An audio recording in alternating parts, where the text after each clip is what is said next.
Hi there, my name is John Kenny, and I want to welcome you to the fifth night of 12 Lessons, 12 Nights to Christmas, hosted by Pastor Taiwo Yumade. But tonight, I feel so privileged to be a part of this 12 nights, 12 lessons, 12 nights to Christmas. And what does it mean? It's an opportunity for us to look at the setting and circumstances around the birth of our Lord Jesus Christ and draw very important lessons, life transforming lessons that we can take into the new year 2025. The year is not even over. It's a lesson that we can already begin to apply, but then it's very important that we see these lessons and apply them in the new year. My topic for tonight is do not believe everything you hear. And I'm going to take my text from Matthew 2, verse 8. I'm going to read Matthew 2, verse 8 from the NLT. It says here that, let me start with myself so I can have some context. Then Herod called for a private meeting with the wise men and learned from them the time when the star first appeared. Verse 8. Then he told them, go to Bethlehem and search carefully for the child.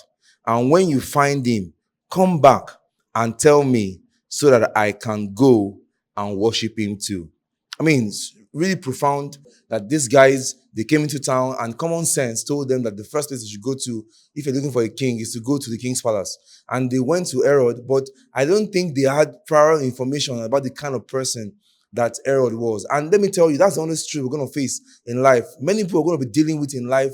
We're not going to be able to have a blueprint, a background check on them to know what their idols are, what the things that they really long for, and what shapes their choices. Herod, for instance, had a huge idol of power. There's been a evil track record of him on a killing spree, killing his brothers, killing his siblings, killing his sons, just to retain power. And these guys are going into town, meeting with this same Herod, and telling him that they came into town, watching a star, and trying to look for the new king of Israel. Of course, what did they expect was going to happen? But then again, they didn't have the benefit of hindsight, which brings us to a very, very important lesson I'm going to talk about tonight. John, the apostle, spoke to us in 1 John chapter 4, verse 1. He says, I'm going to render it maybe in NIV or in King James that I learned it in. He says, brethren, believe not every spirit, but try this spirit, whether they are of God, because many false prophets have gone into the world. Let me just read this in NIV so I can have more clarity, so that we don't quote the wrong thing. It says, dear friends, do not believe. I'm reading 1 John chapter 4, verse 1, NLT now. Dear friends, do not believe everyone who claims to speak by the Spirit. You must test them to see if the Spirit they have comes from God. So when we listen to what Herod told these wise men, he told them that they should go and find this newborn king, and he should come and report to him that he wants to worship alongside them. But clearly, he had no such intentions. And that's what we're going to face in our lives. We're going to be speaking to people all through our journey, whether in church or even outside of church, people whom we'll be dealing with trust, expecting that everything we say to them, they would use it in our interest. But let me give you a newsflash. That will not always be the case. The question then for a believer is, what do you do? What has God made as a provision for you to be able to survive in this life? Knowing that not everyone you have a conversation with has a good intention in heart. The question, first of all, is, do we now stop talking to everybody? Is that what we begin to do? Now we see our relatives, our siblings, our fellow church members, and we can't talk to them. We want to travel, we have to hide the details. We are pregnant, we can't tell anybody. Is that what God's desire is for us? That everywhere we go, we practically are walking on eggshells? I don't think that's what God's will is. However, God has made a very beautiful plan for us Christians through gifts of the Spirit. And there's one very special gift of the Spirit that God has given to us that we as believers have access to, a help that we believers have that can always help us to navigate. Because trust me, somebody out there is trying to exploit somebody. Whether it be a false prophet, whether it be a colleague at work who is pretending to be friends, but who has an ulterior agenda. It could even be a sibling. There's always somebody at one point in our journey or another who's always trying to exploit the information we either have to give or that we are unwilling to give. Let me read for you something very special in 1 Corinthians chapter 12, verse 7. It says, a spiritual gift is given to each of us so we can help each other. So one thing I want to say to you, first of all, quite quickly, is that the ability to discern or to know where somebody is lying or not is not only an ability that you can even use all by yourself. God can even position you as a Christian to be able to hear somebody's story, hear someone talk to you, and have the clarity of discernment to say, this person does not have a good intention towards you, or this person's agenda towards you might not entirely be godly. Are we? I mean, I hope you understand what I'm saying. So, verse 10 now, it says, it gives one person the ability to perform miracles and another the ability to prophesy.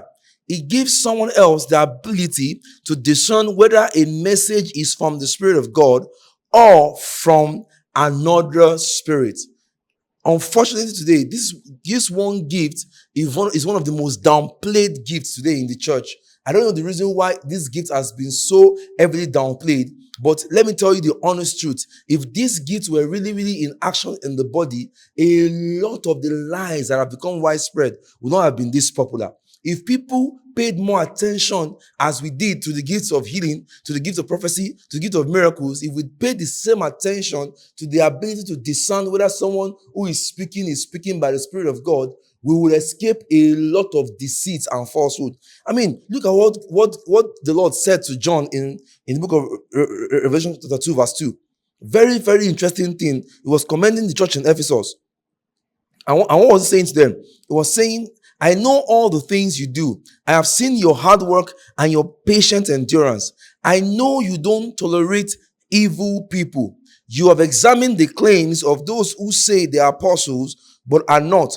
You have discovered they are liars. Meaning, the Lord is expecting the members of his church on earth to do a work of examining people's claims. This is very, very crucial. I know that we're in the age of social media and people can get easily cancelled for trying to discern, not even for a group of people, but for themselves, whether what they are hearing from a prophet or from a so-called popular man of God is from God or not. You can get mob action on social media. It's real today. But then again, it doesn't rule out the fact that it is God's desire that when we hear people speak, whether they come speaking God's message in quotes or whether they're talking to us about our personal lives, we should be able to examine their claims and know and discover whether they are saying the truth or they're telling the lie. And let me tell you, in 2025, this ability is going to rescue you from a lot of trouble. I'm telling you, as a matter of fact, in our country, Nigeria, for instance, in the coming year, many people are going to be introducing all manner of false Ponzi schemes. Many people are going to be introducing all manner of ideas to people because people are getting desperate. The economy is getting increasingly harder. Friends, you are going to need the ability to discern whether people are speaking the truth or not. I'm telling you, those who of you who are preparing to enter into a marital union, there's a lot of deceit going on today. I don't have so much time to talk about it, but maybe in another meeting, another episode, we can talk about these things more. But let me tell you, you need the gift of discernment. People might not always be as they present themselves. By listening to them, can you see? I almost call them three wise men. If the wise men from the east had the ability to really discern on the spot, they would have known. But thank God for God that God appeared to them in a vision and told them not to return. Imagine they had returned to Herod with the information about where our Lord was born. Do you know what would have happened? That means the Lord would not even have gotten a chance to even be alive long enough to die for you and I. And today, we won't be celebrating Christmas. So I tell you tonight rather, that you need to be able to discern. Friends, in 2025, I say that as a matter of fact, don't believe everything you hear. Like God said to the church in Ephesus, through Apostle John, examine what you hear and discern whether it is God's will for your life or not. Thank you so much for listening tonight. It means a whole lot. I hope you're really blessed. And we have how many more nights to go? 7 more nights to go before it's Christmas. And I really hope you have a fantastic Christmas celebration. God bless you.